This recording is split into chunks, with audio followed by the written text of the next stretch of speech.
The OldPreMeds podcast, session number 162.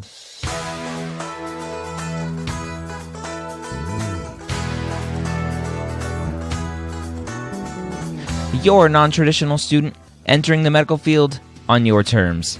You may have had some hiccups along the way, but now you're ready to change course and go back and serve others as a physician. This podcast is here to help answer your questions and help educate you on your non-traditional journey to becoming a physician. Welcome to the OldPreMeds podcast. My name is Dr. Ryan Gray, your host here every week, where I take questions directly from the non-traditional pre-med forum over at premedforums.com. If you don't already have an account over there, go register for one, ask your questions, join a great community of other non-traditional students trying to figure out their path to medical school. Today we have a very easy question. Are all allopathic medical schools looked upon with respect? Are they all created equal? Very simple question. Let's read the full question from What Rocks. All my life, I've been told that if you can gain admittance to any allopathic school in the U.S., you need not worry about the quality of the school. Any U.S. med school is considered good. Is this really the case? Are any U.S. schools looked upon negatively like the Caribbean schools are? If so, why?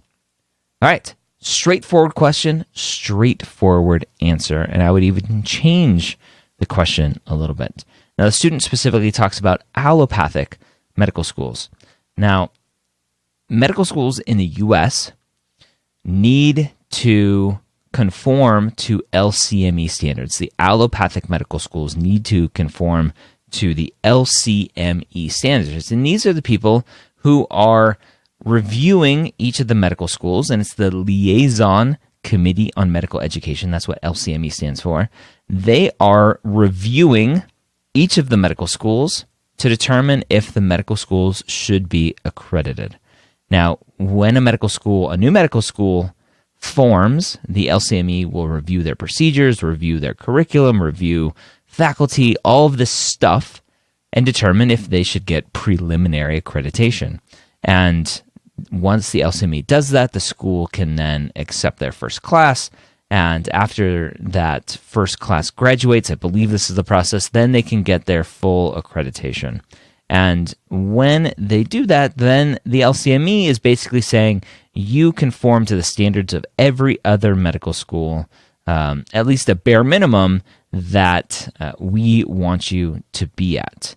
And when a school does that, then they understand that, oh, yeah, right? The school meets the requirements that we as a country, the LCME, has determined that the medical school meets all of those requirements.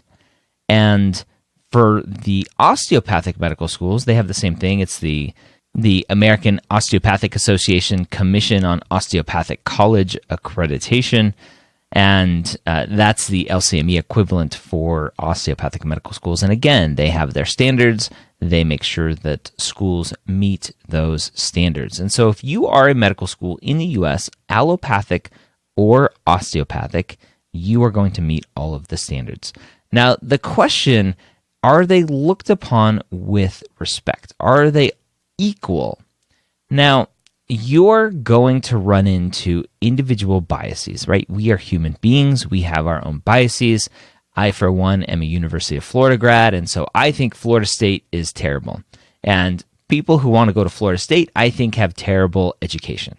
Is that based in any reality? No, but it's fun to say, right? As a Gator, I like to make fun of my Seminole fans, Seminole friends, and you will find that there are physicians out there, there are admissions committee members out there who have their own biases. And so can we blanketly say that every medical school in the U.S., allopathic or osteopathic, is looked at with the same exact respect? No, it's impossible.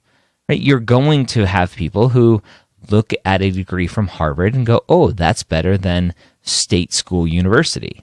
Right? It's going to have connotations, positive or negative.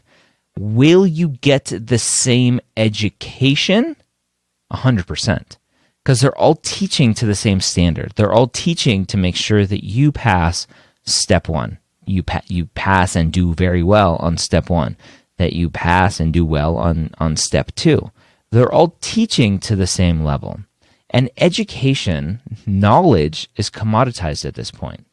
Now, 50 years ago, you would have to go to Harvard to get the information from the most prestigious lecturer around. That information wasn't available anywhere else unless he or she wrote a book. Now, with the internet, information is commoditized. And so we can get as much information as we need to do as well as we want on all of these facets of the exams. And so, do you get the same education everywhere? 100%. Do you get the same exposure everywhere? Probably not. Right? There are different networking opportunities everywhere. That's not a good thing or a bad thing. Some schools outside of Harvard and Stanford and UCSF may give you amazing exposure that you're not going to get at some of the well-known Ivy Leagues because it's oversaturated in those areas.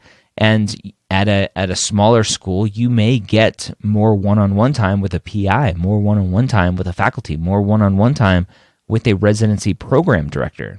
And so there are pros and cons to everything, but know that the education that you're going to get is going to set you up for as much success as you can get in the future based on how well you do as a student. Everything from residency on is all about who you are. Once you're in medical school, it's all about your board scores, all about doing well on your residency rotations, your elective rotations, your audition rotations they're called, and so much more. So get to any U.S. school, allopathic or osteopathic, do as well as you can on all of your boards, do as well as you can on your elective rotations, fight like heck to get the residency spots that you want, and keep pushing forward.